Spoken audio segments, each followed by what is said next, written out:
First story. I threw away my ungrateful son's Xbox to teach him the value of interactions, and to prove to my husband that I'm a damn sight better parent than he ever was after he called me a deadbeat for neglecting our son and letting him do all the parenting, house chores, and cooking after his full-time job. Now they both left me, and I'm regretting my actions. Throw away because people I know are on Reddit, and I don't feel like dealing with drama in real life right now. Also, I know this is going to sound one-sided, but I'm genuinely asking because everyone's treating me like I burned the house down. So, my son is 9. He's smart, funny, and a good kid, but ever since COVID hit, he's been glued to his Xbox.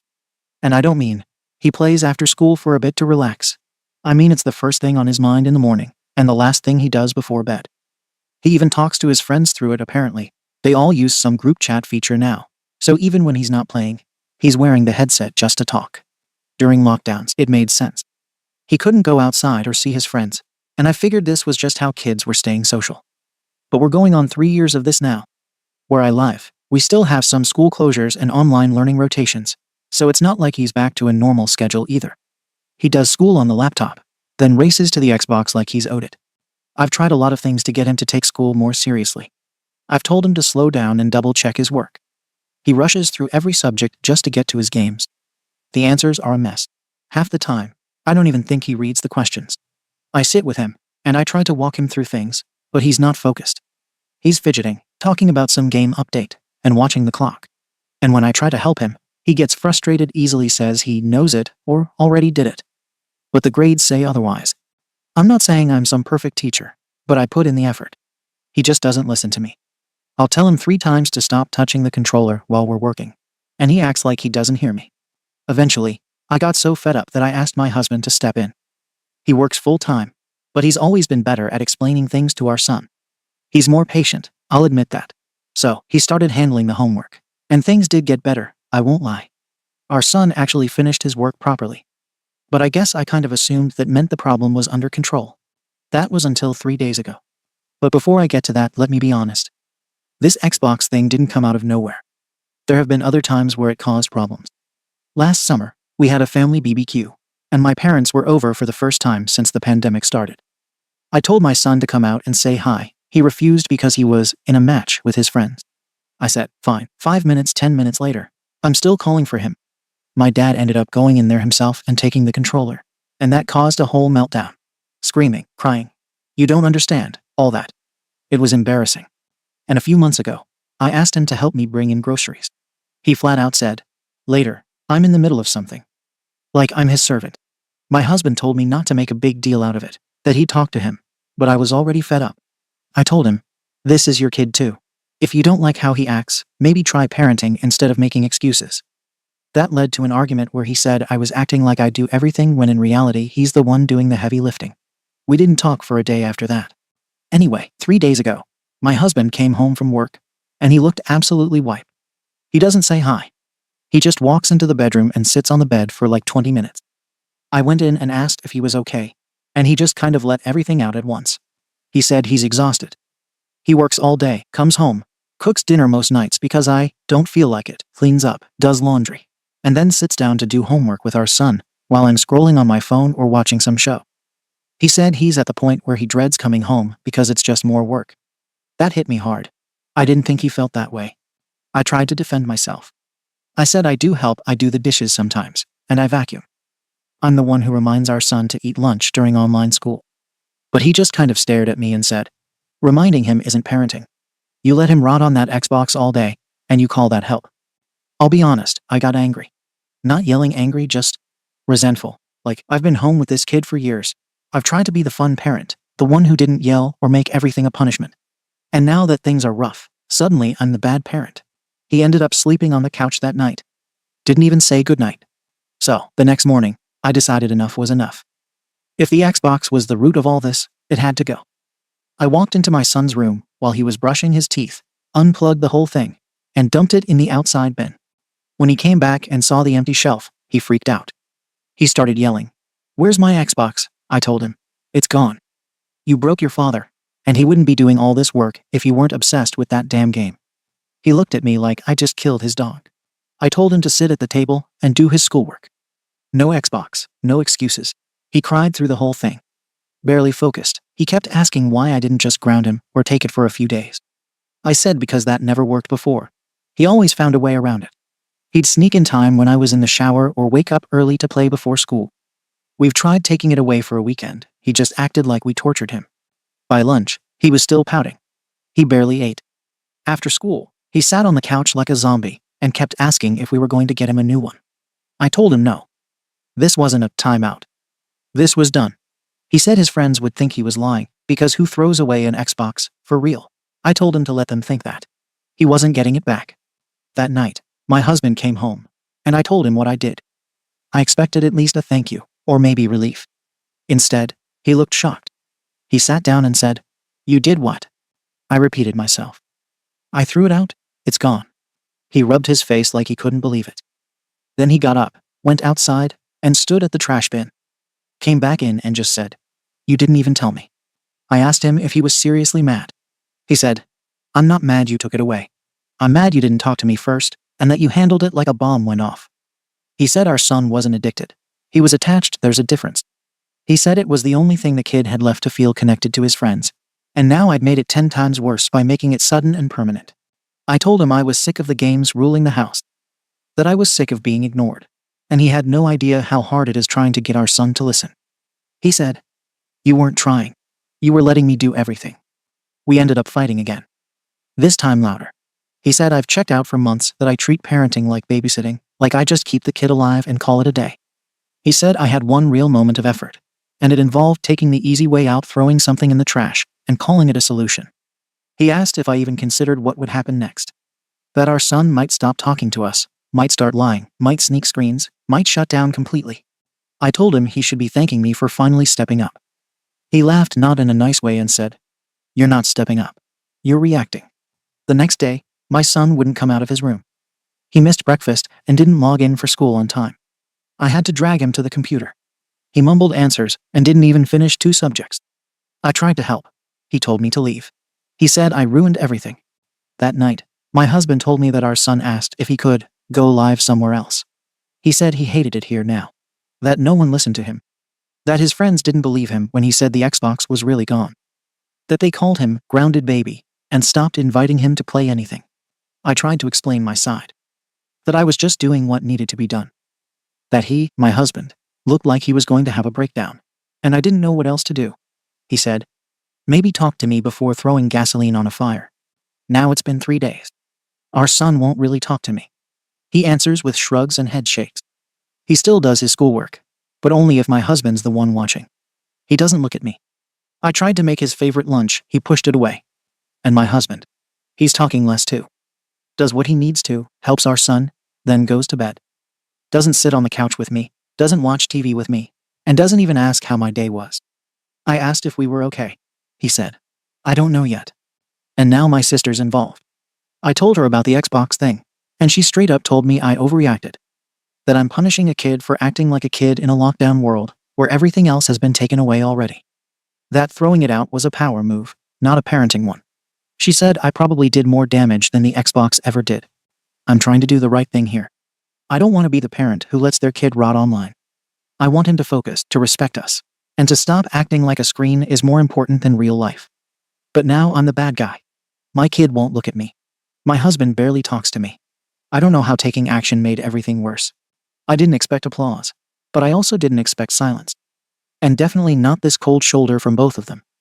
It's not like I hit the kid. I got rid of a toy. So yeah. Ada? Comments. Comment 1. YTA. You broke your husband by being deadweight around the house. He was drowning while you were scrolling your phone and waiting for someone else to fix the kid you were home with all day. Then you had the audacity to punish your son for it. He needed help. You couldn't be bothered. So now, instead of being the parent who steps up, you became the one who smashed the Xbox and called it a victory. Your son will remember this. Forever. You blamed him for your failure and his dad's burnout. You turned your husband into a paycheck, a maid, and a tutor. You turned your son into a scapegoat. You did nothing for months, then tossed a console like it was the big gesture that would save everything. It didn't. And you know what? Nobody cares that your feelings are hurt. Maybe if you had done 10% of the work your husband did, you wouldn't be here asking why you're being treated like the arsehole. You're one of the worst kinds of lazy. The kind that thinks they're helpful. You should be less worried about Ada and more about whether your family will ever trust you again. Comment 2. YTA. You still handled this like a total coward. Your husband asked for help, not a symbolic act of parenting theater. And instead of helping cook, clean, or sit down with your son like a functioning adult, you went full scorched earth on a 9-year-old's only way to feel like a normal kid. You could have said, Xbox only on weekends. You could have set a timer, worked with him on a schedule, and actually supported your husband instead of reacting like the Xbox physically punched you. But you didn't.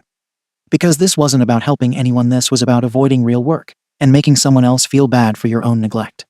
Also, your kid didn't break your husband. You did. He's the one working, cleaning, cooking, and tutoring. You're the one narrating this like a bystander, and then acting shocked that no one's clapping. You want less Xbox time. Parent your damn kid. Don't wait for your partner to collapse, and then toss electronics in the trash, like that fixes years of you checking out. Your husband deserved a teammate. Your kid deserved a parent. They got neither. Comment 3. I'm a dad of 2 in my late 40s, and I've made mistakes that sound a lot like this. So this isn't coming from a place of judgment. But yeah, YTA. You didn't parent for 2 years, then tried to solve the problem with one dramatic gesture. Parenting isn't throwing away an Xbox. It's sitting your arse down every day and staying in the mess with your kid. It's thankless and repetitive and annoying as hell. But you skipped all that and expected him to just listen when you hadn't built that relationship. What hits me hardest, though, is how you described your husband's breakdown like it was a footnote. That man's drowning, and instead of pulling him out, you tried to toss the Xbox overboard like it was dragging him down. And now both of them are looking at you like they don't trust you anymore, and from what you've said, I don't blame them. Fixable, maybe, but not by doubling down. You need to actually show up. Not once, but every day. Otherwise, don't expect this to get better. Update. So, I wasn't going to come back here after all the comments, not because I thought I was right, clearly everyone told me I wasn't, but because I genuinely didn't think this would spiral into what it has. But a lot has happened, and I honestly don't even know if I'm looking for judgment anymore. I just need to process this mess somewhere. A week after I posted, my son's teacher scheduled a mandatory Zoom parent-child interview for a class project. My husband was off work that day, so we joined together at the dining table while our son was on his laptop in his room. Let me tell you, that call felt like getting kicked in the face with reality. The teacher asked our son basic questions. Who helps you with homework? Who supports your learning at home? He answered. My dad, every time. She asked if he liked school. He shrugged. Then she asked what helps him feel focused. He said, when my mom doesn't come in the room. I tried to say something to explain that I do try to help, but the teacher cut me off. She said, it's clear he has a very strong bond with his father. And there seems to be a disconnect on the other end. She didn't say you, but she didn't have to. I sat there, on camera, feeling like a stranger in my own family. I clicked the leave button before the call ended. 2 nights later, I found a letter on my pillow. From my husband. It was 4 full pages. Not emotional. No dramatic phrases or, I can't do this anymore. It was detailed. Dates. Incidents. Patterns. He listed how many times in the last 6 months I'd cooked dinner. 7. How many times I'd helped our son with homework and not walked away halfway through. 2. How many times I'd done laundry without being asked. 0. He wrote, I'm not angry. I'm just tired of waiting for you to show up. The last line said, talking hasn't worked, so I'm putting it down in writing. Because if nothing changes after this, I'm not going to say anything next time. I'll just start moving. I confronted him the next day. He was calm, like ice. He said he still wants to try, but only if I commit to family therapy, and I start contributing cooking regularly, helping our son daily, and actually showing up. I told him I thought therapy was a dramatic overreaction. He said, then we'll go without you. They did. Him and our son. And according to him, the therapist said it might be better for my son to spend some time away from me if I'm not participating in the emotional work. That's what set up what happened next. I came home last week, and my son was gone. I called my husband in a panic, and he told me he had sent our son to stay with a coworker, a woman he trusts who has 2 boys around the same age, just for a week, maybe more. He said, he needs peace, and I don't trust you to give it to him right now. I lost it. Told him he had no right. He calmly replied, I didn't do anything permanent. You weren't interested in parenting until it was convenient. This is me giving him a break. I wanted to fix it. I thought, fine, if the Xbox was the issue, I'll replace it but properly. So I ordered a new one. From his account, yes, I used his money. He saw the transaction and lost his damn mind. Said, You still don't get it. You thought buying something fixed what you broke. I told him I was setting rules. Homework had to be perfect. He had to write a page-long summary of what he learned that day to earn his Xbox time. My husband said, "So now you're going to bribe him with hoops to jump through." After you ripped his one outlet away with no warning, he took the console and returned it. I thought he was being ridiculous. So I drove to the house where our son was staying. I wanted to see him. He opened the door and looked at me like I was a stranger. I asked him if he missed me. He said, "You're not my mom anymore." I told him not to say that. He just turned and walked away. I stood in their driveway crying, then got in my car and left. When I came home, my husband had a new bank account open. Not even subtle about it. I found the paperwork on the kitchen table. He told me it wasn't a separation yet, but I need to protect myself financially if this continues. I asked him if he was planning to leave. He said, "You'll know when I'm done. Right now I'm just watching." So I offered everything. Said I'd do the therapy, start chores, help with school, give up weekends, whatever they needed. He told me, "You're not hearing me. You're only doing this because you're scared, not because you understand what we needed all along." I don't understand what the hell he wants from me. I never said I was perfect. I never said I was a saint. But I'm not some monster. I never cheated. I never walked out. I stayed loyal when I had every chance not to. I could have started something spicy, men still look at me. But I stayed for my family. For him. That has to mean something. I'm not a slave. I'm a wife. I'm a mother. And I did what I thought was best. I removed the distraction. That's what any parent would do if they cared. He called me deadweight. Said I checked out. Said I parented like it was optional. But now that I'm trying to fix it, it's too late. I don't work. I never have. I run the house. And maybe I don't do it perfectly, but I do enough. I'm not going to kill myself to meet someone else's impossible standard just because he's burned out. No one forced him to get married. No one forced him to have a kid. If he wanted a perfect partner, maybe he shouldn't have picked someone human. And to all the people in my last post who tore me apart, congratulations.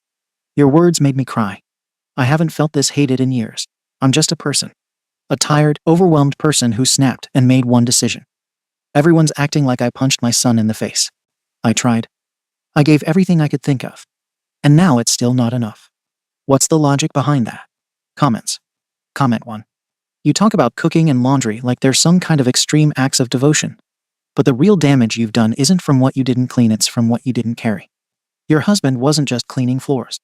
He was carrying the mental load of parenting, household management, school oversight, and emotional triage while working full-time. You weren't a partner. You were a passive witness to your own family, like someone watching a reality show you don't like, but won't change the channel.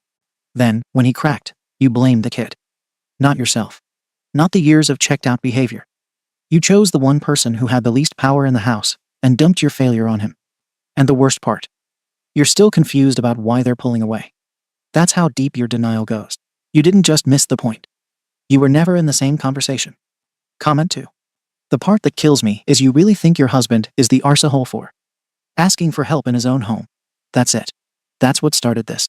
And now you're shocked that your loyalty, your word, not his, doesn't mean SHT when you haven't been a partner or a parent in years. Staying faithful isn't a bonus. It's the bare minimum. You act like he owes you gratitude for not cheating. Meanwhile, this man is working full-time, handling school, cleaning, and dragging a relationship uphill while you complain that you're not a slave. No one said you were. He just wanted a second adult in the house. And your son? He's 9. You put adult expectations on a kid while refusing to meet your own. You threw out his comfort, his one connection to friends, and now you're mad that he doesn't cry on your shoulder about it? Come on. You don't get it because you don't want to. He's not punishing you. He's just done hoping you'll change. Comment 3. You actually thought buying a new Xbox with strings attached would fix anything. It wasn't about your son's happiness. It was about proving you still had control. You couldn't handle being ignored, so you tried to reassert dominance again, and when that didn't work, you cried victim. You're not sorry about the Xbox. You're sorry you didn't get the response you wanted. Your husband didn't blow up because of chores. He gave up emotionally because you made everything about you. Every meltdown, every apology, every "I'm trying" speech, it's all performance. And now you're mad that the audience left. They're not punishing you. They're just tired of pretending you're part of the team. Update. I'm writing this because people kept messaging me asking what happened next. This isn't a redemption arc. This isn't a feel-good ending. And I'm not here to be told to step up anymore. I did. I tried. I'm done now. After everything with my son staying at my husband's coworker's house, he eventually came back home. That wasn't my choice. My husband decided it was time. He told me I needed to prove I could parent without dramatics, without punishments, and without walking away. I agreed. I genuinely tried. The first few days, I did everything by the book. I woke up early, made breakfast, sat with my son during online school. I helped him through assignments, even when he ignored me or answered in one word. I cooked every meal, cleaned, did laundry without being asked. I was exhausted by day 3. What no one tells you is how brutal it feels when you're trying, and the other person has already checked out. My son didn't warm up. He didn't soften. He tolerated me. That was it. He spoke to his father normally. With me, it was okay, fine, and I don't know. When I tried to ask about his day, he looked past me like I was furniture. My husband watched all of this quietly. No encouragement. No acknowledgement. Just observation, like I was on some kind of trial period. Then my mother came. Not to help him. To help me, according to her. She said she wanted to stay a week. That turned into 10 days. And within the first 2, she completely dismantled every version of reality I'd been holding on to. She watched how I moved around the house. How I tried to talk to my son. How I waited for a reaction that never came. One night, after dinner, she told me, "You talk about effort like it's a transaction. You think if you put enough coins in, love comes out." She said I was narrating my own life instead of living it. That I wanted credit instead of connection. That I've always done this since I was young. I reminded her that I stayed married, stayed faithful, and stayed home. She told me, staying is not the same as showing up. A few days later, I tried again to connect with my son. I told him a story about when I was a kid and lost something important, and how I learned from it. He looked at me and said, "That didn't happen." I asked how he knew. He said he asked my mom. She told him the truth. He said, "Why do you always make things up to sound right?" That was the moment I realized he doesn't trust me. Not emotionally. Not at all. Then came the birthday party. The coworker's son had a small party. My son was invited. I assumed we'd go together. He asked if his dad could take him. I said I could. He said no. I asked why. He said, "You make everything weird." I stood there holding the gift bag, feeling like I didn't exist. That same night, I tried to do something normal. I set up a family board game night. Snacks. Games. I didn't announce it, just set it up. My husband said he was tired and went to bed. My son stayed in his room. I sat at the table alone for hours. I didn't cry. I felt empty. That's when something in me shut off. The next morning, I lost it. I told my husband he turned our son against me. That he played the hero while letting me drown. I told my son he was ungrateful. That he had no idea what it meant to have a mother who stayed. I said if he thought life was better without me, he could find a new one. I'm not proud of that, but I won't pretend it didn't come from years of being ignored. I packed a bag and left. I went to my parents' house. They didn't let me in. Not that day. Not the next. My mom said I needed to sit with my choices. I slept in my car the first night. After a week, they let me stay temporarily. 3 weeks later, they told me I couldn't stay anymore. That I needed to figure my life out. So I did. I started applying for jobs. I haven't worked before. Everyone loves to throw that in my face. But I'm capable. I got interviews. I'm renting a small place now. I filed for separation myself. Not because I was pushed. Because I'm done begging people to see my worth. I want nothing to do with my son right now. Say whatever you want about that. I'm not destroying myself for people who made it clear they don't want me. He chose his side. My ex chose his narrative. Fine. I hope my son is happy. Truly. I hope when his dad is exhausted and hires babysitters and runs out of patience, he remembers who was there before. I hope he realizes warmth isn't loud. It's consistent. And I gave that even if no one wants to admit it now. My ex calls himself rational. Funny how rational people never notice whom they emotionally neglect. No one wants to talk about that part. Comments. Comment 1. You weren't a mother. You were the main character in your own sad little monologue, waiting for applause that never came. Everything you did, the board game night, the 4 stories, the Xbox replacement, wasn't for your son. It was for you, to make yourself feel better. The second you realized you weren't the center of their world anymore, you folded. You didn't stay because you loved them. You stayed because you wanted credit. And when they stopped handing it to you, you bailed. Your son didn't choose a side. He noticed. And your husband didn't neglect you. He gave you every opportunity to show up. And you stared right past it because you were too busy keeping score. You were never interested in fixing anything. You just wanted people to admit they were wrong for not worshiping you. Comment 2. Your ex didn't fight you, scream at you, or try to humiliate you. He just documented, observed, and moved. That's what happens when people are past being angry. You think he was neglecting you emotionally. Nah. He gave up investing in someone who only responded when her pride was wounded. That man parented your son, held down a job, cleaned the house, and still asked you for help instead of bailing. You didn't get abandoned. You got outpaced. He evolved into a real partner. You stayed a liability. And your son. Kids aren't stupid. They pick up on energy, even when nothing's said out loud. He saw which parent showed up for him, and which one kept offering half effort followed by guilt trips. Comment 3. I'll be real, I do feel a tiny bit sorry for you. Not because you're right, you're not, but because you clearly never learned what actual connection looks like. You thought staying physically present meant emotional labor was optional. That as long as you didn't leave or cheat, you deserved loyalty in return. But love doesn't work like that. Neither does respect. Your son needed time, consistency, and emotional safety.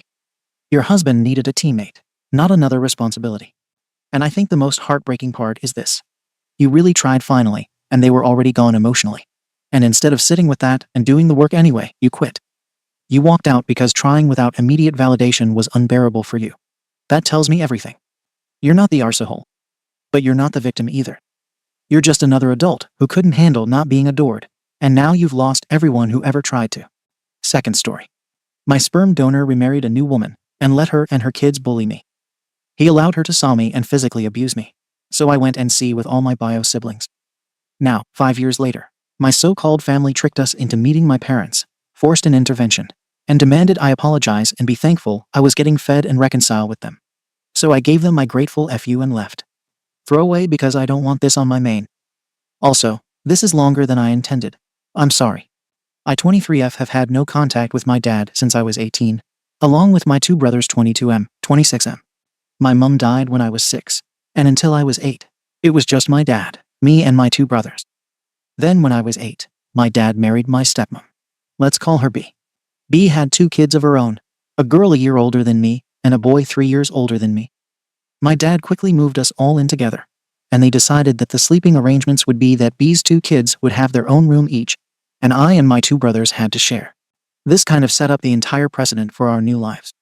From little things like B telling me and my brothers off if we didn't let her 2 kids choose what was on TV, to bigger things to kids, anyway, like the presents we got at Christmas and birthdays. On Xmas, B's kids always had huge piles of gifts, the newest gaming stations and TVs, etc. And my brothers and I would each get little piles of tat basically. The 3 of our combined presents every year equaled one of their present piles, if that. I remember about a year into living together, B insisted that her kids call my dad Dad, but my brothers and I were never allowed to call her Mum. Not that we even wanted to, but she made it a point to tell us that she was just being B to us. My dad went along with her obvious favoritism, and even began acting like it himself, not long after living together. B's daughter and I went to the same school, and were in the same netball team. And one time when I was 14 we had a netball tournament trip to Paris, and we'd also spend 2 days at Disneyland. I was so excited for this, but then reality sank in when my dad and B sat us down and told us that they only had money for one of us to go. And of course they chose B's daughter. They said it was because she was older and would be leaving school next year. But this was a one-time trip that wouldn't be repeated, and both of us were players on the team. Also, my dad worked a good job, and B had money of her own from her first marriage, so they could have afforded to let both of us go. They just didn't want to.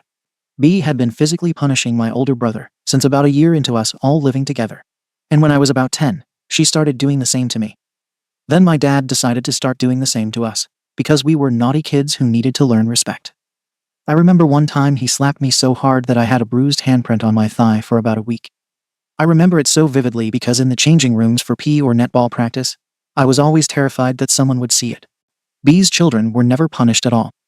Not verbally, not physically, not even a "that's wrong, don't do that," despite them being downright horrible children who tormented my brothers and me. B used to punish me and my brothers anytime we did anything that she deemed unacceptable, even if her children were doing the same thing alongside us. Her favorite method of punishment was cold showers, where she'd stand there and watch us while we were naked and under the cold water to make sure we didn't avoid standing under it or switch it to warm water. This went on until I was 16, and my dad knew about it and even encouraged it. If he ever caught us doing anything he didn't like, after either screaming at or slapping us, he'd call her and tell her it was cold shower time. Then when B's son and daughter turned 17, my dad paid for driving lessons and eventually bought a car for both of them. When my brothers and I were 17, he outright refused to. When B's son, who's the same age as my eldest brother, went to uni, B and my dad paid for a one-bed flat for him, so he wouldn't have to stay in student housing. My brother, of course, had to take out a student loan and work a part-time job to even attend uni. And obviously, he had to stay in student housing with roommates. When my brother was 21 and finishing uni, he was renting his own flat and was lucky enough to go straight into a full-time job. So he offered me and my brother 18 and 17 at the time to move in with him. We had all been sharing one bedroom practically our entire childhood and teenage lives anyway, so him only having one bed didn't matter to us. We were just ecstatic to get away from our dad and B's children. All three of us cut contact with our dad, B, and B's kids that day. Cut to last weekend. Our grandparents on our dad's side have known for years that none of us speak to our dad, but they don't know why. They invited us to one of our cousins' birthday parties at their house, and after assuring us that our dad and B wouldn't be there, we decided to go. Well, as you can probably guess, they were there. I don't know if this was my grandparents' way of trying to bring us back together, because they didn't know about my dad's and B's abuse. But either way, we were all pissed off and decided to leave. B decided to pass snarky comments about ungrateful children, ruining a birthday and ruining family, while my dad stood awkwardly staring at us. That's when I snapped. I very loudly told B, mainly the rest of my family, if I'm being honest, that she and my dad were the ones ruining family.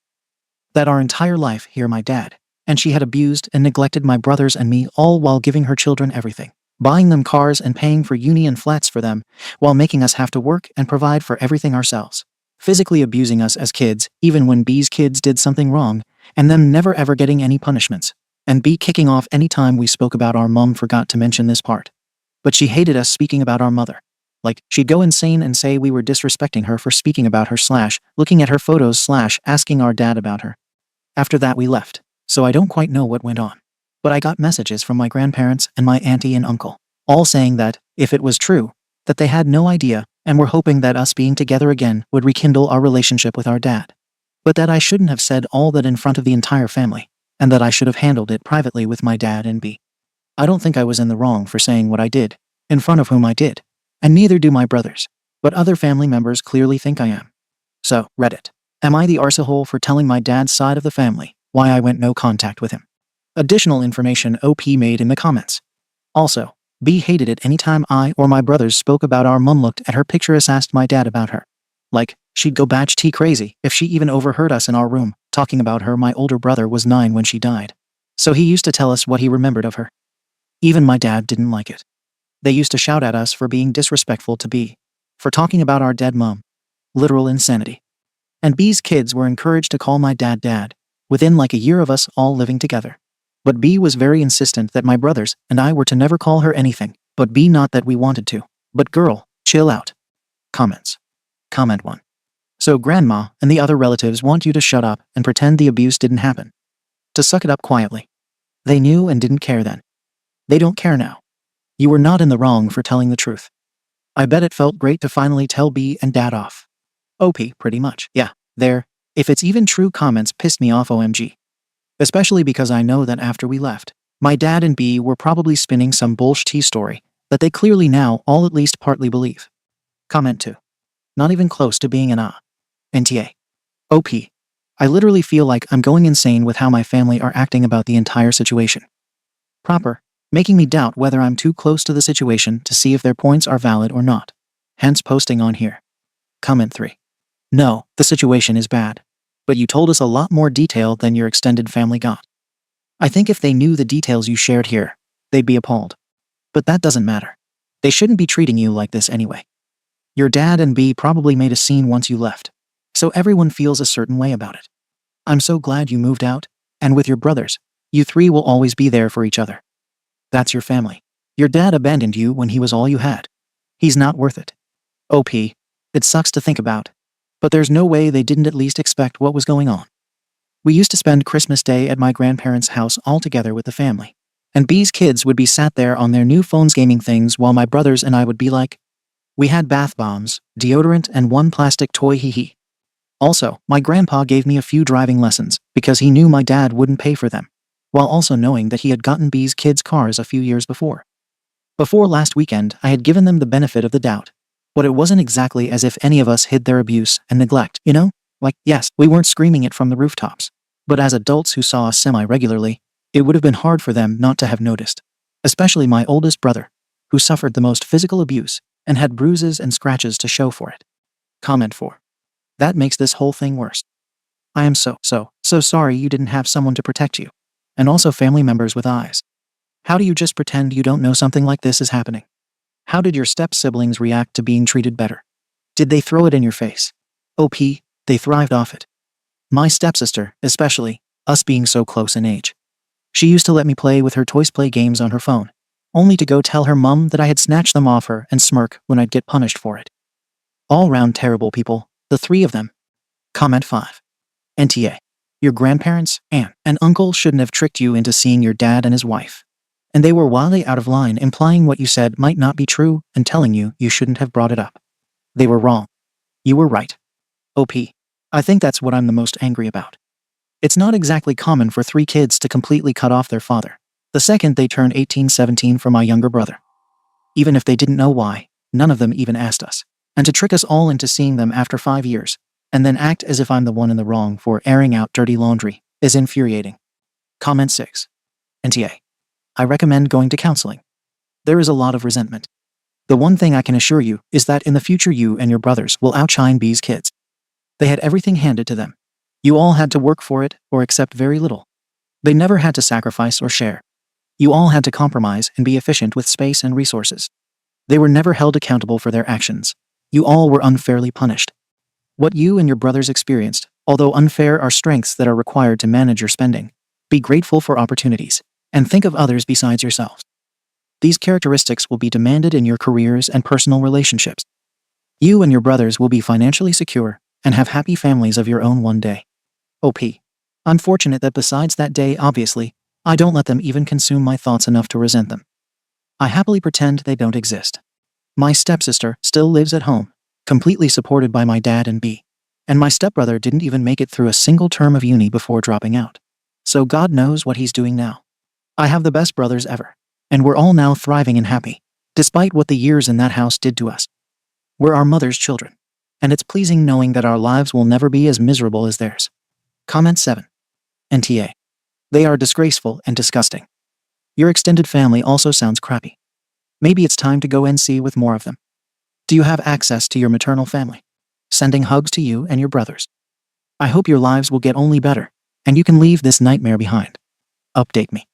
OP, when my dad married B, we moved from Wales to England, so I had no contact with my mum's family. My dad didn't even tell them that we were moving countries or where we were living.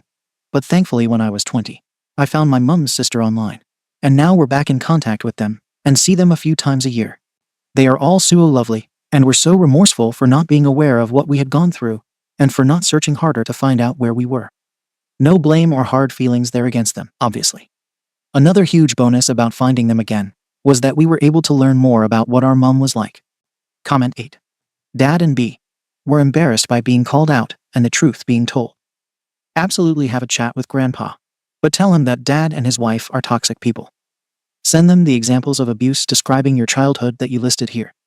If they doubt, ask Grandpa if he could imagine any other reason that the 3 of you all moved in with your sibling as soon as it was possible. OP. This is the thing I'm trying to decide, RN, honestly. Do I bother telling them everything in detail despite suspecting that they maybe had inklings about at least some things, and have to deal with the possibility of them either diminishing it or outright refusing to believe my dad could be like that? Or do I count my losses now and just cut contact with my dad's side of the family, at least most of them? Considering my grandparents and dad's siblings, even after that day at the party, still think I was in the wrong for saying what I said in front of everyone. Comment 9. You are NTA. You told the family what your father and B had done because a grandparents tricked you into seeing them, and B, your stepmonster, started muttering criticism of you 3 being ungrateful children. I find it hard to believe that no one in the family knew that B's children were being treated better than you and your brothers. They may not have known about the punishments, but they would have known something. Didn't they wonder why you had to share a room with your brothers instead of your stepsister? Who makes different as ex-siblings share a bedroom if there is any alternative? They probably didn't want to ask questions. I am sorry that your father's family is only interested in the appearance of peace. You did nothing wrong. OP this. When we were younger. Okay. But when we were all teenagers. Who the F looks at a 14F, 15F, and 18M forced to share a room, while the other 16F and 18M have their own room and think, yeah, that makes sense? Comment 10. Have a sit down with them, and tell them exactly what happened. Point out that it's all three of you. Point out the driving lessons, and point out the Christmas gift disparities that you know they witnessed. Use things you know they observed. Also, point out that B was making digs and started the situation. Yay, I think I'll either do this or maybe make a group chat with everyone who was at the party and send them this post. Because after them tricking us all to see my dad and B again, which threw us all, considering we haven't seen or interacted with them for 5 years, I'm nervous that they could bring them along again. Comment 11. Am I the only person absolutely baffled and disgusted by the cold shower other parts as well? But that just took the cake from me. Because cold showers with her present aren't just a punishment, but, in my opinion, because why is she watching y'all naked in the shower? What do your brothers think you should do? How are they? Have you spoken to them? OP. This was always the worst part of the abuse for all of us, even more so than the physical abuse and neglect. Especially when we were teenagers. She used to leave the door open too, and her 2 kids would sometimes walk past or stand and watch, and she'd let them, which was even more violating. Especially when I was 15 with a 16-year-old girl, and an 18-year-old man at that point being able to see me naked, and in such a vulnerable position. And my brothers are ready to scorch the earth with me. I still live with my youngest brother, and he thinks we should send all the family this post and cut them off if they say anything other than, that was awful, I'm sorry. I'm sure my older brother will agree too when I show him this post. Comment 12. NTA. Your stepmom certainly felt entitled enough to say what she said in front of everyone. So it's only fair that she got a taste of her own medicine. My heart broke for you and your brothers while I read this. I cried the whole time. I am so sorry you went through that. I know your mum would have kissed B if given the chance. I'm so sorry, sweetie. Thank goodness your 21-year-old brother took both of you in. Hugs and more hugs from a mother of 12. I can't stop crying. Lol. May you find pure happiness in your lives. OP. This is so sweet. Thank you. My older brother genuinely is the best person I know. He wasn't much older than us, but always protected us when he could, and provided for us, both when we moved in with him, while we were finishing school. He wasn't much older than us, but, unfortunately, because it never should have fallen on his shoulders, was more of a dad to me and my younger brother than our actual dad ever was. Update. Firstly, thank you to everyone who left kind comments on my original post, and also to the people who shared their own abuse stories. I know even typing it out is tough, and I hope every single one of you are doing well now. So, I am so mad.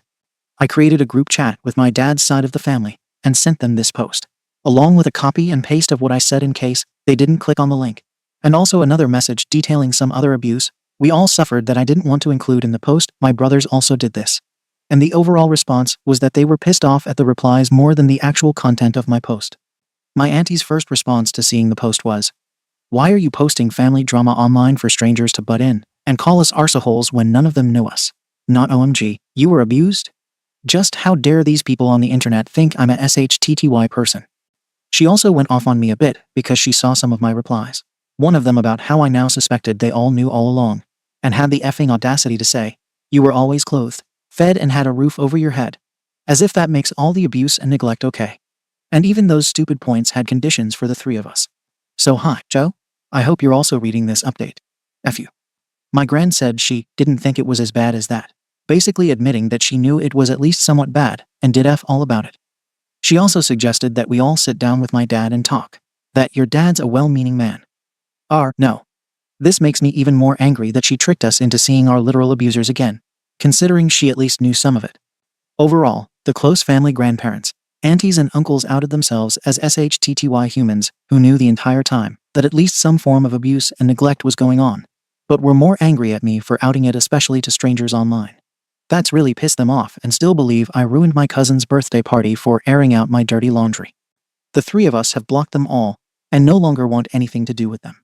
Thankfully though, our older cousins and one auntie are on our side. My auntie said she's disgusted at my dad, along with her other siblings, auntie and uncle, after finding out that they knew, or at least suspected something was wrong with our childhoods, and their responses to me sending the post, and has since apologized to my brothers and me for the way we grew up. I really hope she's sincere and actually had no idea, so for now we haven't gone NC with her. But we're also somewhat cautious because I'm still struggling to understand how she couldn't have known at all about anything, if it was apparently a known secret within the family. I think we're going to keep this relationship as strictly an over-the-phone relationship. At least for now anyway. So yeah, TLDR.